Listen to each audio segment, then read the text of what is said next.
An ABC Center gives young students opportunities to work with the alphabet and lots of practice linking letters and sounds. At the ABC Center, students can match capital and lowercase letters. They can examine how letters are formed and categorize them.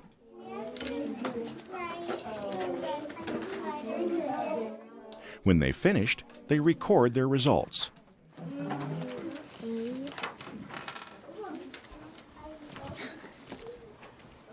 For this activity, students manipulate letters to match the spellings of common words. The ABC Center gives children a wealth of hands-on options.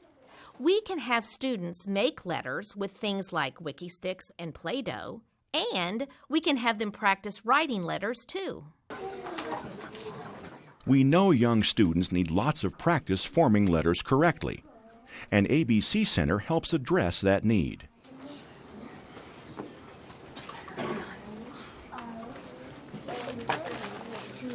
As children move from recognizing letters to knowing what sounds they represent, a popular and effective center activity is sorting objects according to their beginning sound. I hear this all the time. Literacy centers are expensive, and I always answer, the first place to start shopping is your classroom. The ABC Center is a perfect example. How many of us already have letter tiles, alphabet puzzles, and containers filled with stuff that can be used for beginning letter sounds? Always remember, do what you can with what you have where you are. After kindergartners finish sorting the objects onto 4 plates, their follow-up activity is drawing 4 pictures, one for each of the beginning sounds. What did you have in your S square? Shell. Ooh, what makes the sh sound? Very good. Very good. And what was R? Robot.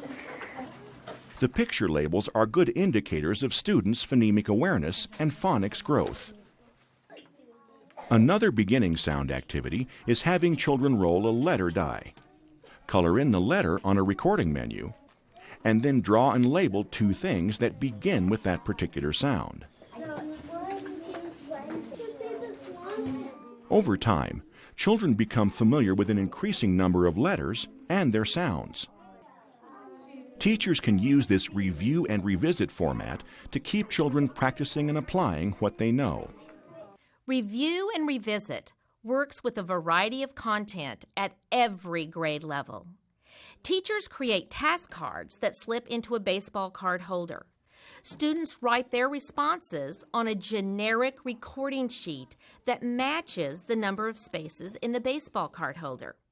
It's a great way to keep children revisiting things they've already learned.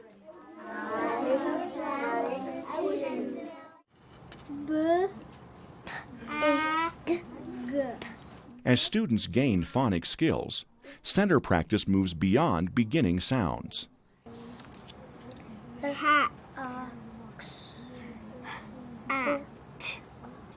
In this activity, children first segment simple 3-phoneme words and then spell them in accordance with their sounds.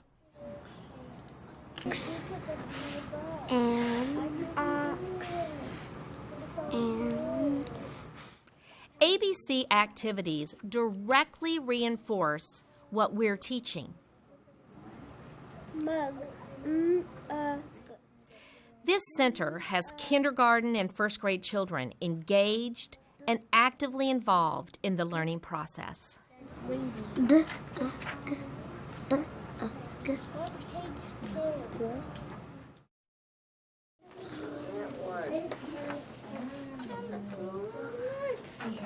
Just like the ABC Center, most literacy centers generate paperwork, and students need a system for keeping all their center materials organized.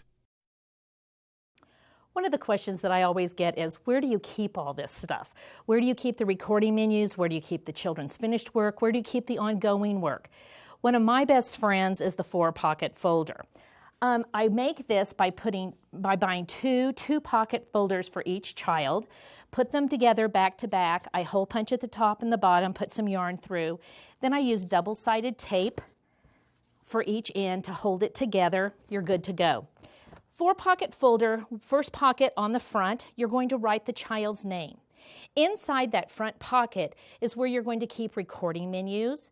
Depending on the management system that you use, you may also want to include the center menu, so the children will have that with them at all times. Another thing that I like to include is a bookmarker, so that when the children go to the reading center, they take a book out of the tub or off of a shelf. They slide this in so they know exactly where to put the book back. Good little organizational tip. On the inside, you have 2 pockets, one on the left, one on the right. On the left, you're going to write something like ongoing, still working, to do.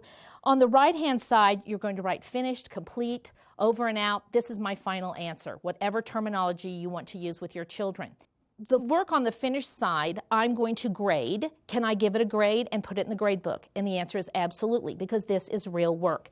Then I'm going to take this finished work that I have graded, and I'm going to move it to the back pocket, which is the mailbox. I like to use the mailbox work for conferencing, or it can just be used as a place to store the work until it goes home in a Friday folder. A 4-pocket folder effectively consolidates the storage of center management materials and all of a student's center work. It is easy for students to use and easy for teachers to manage.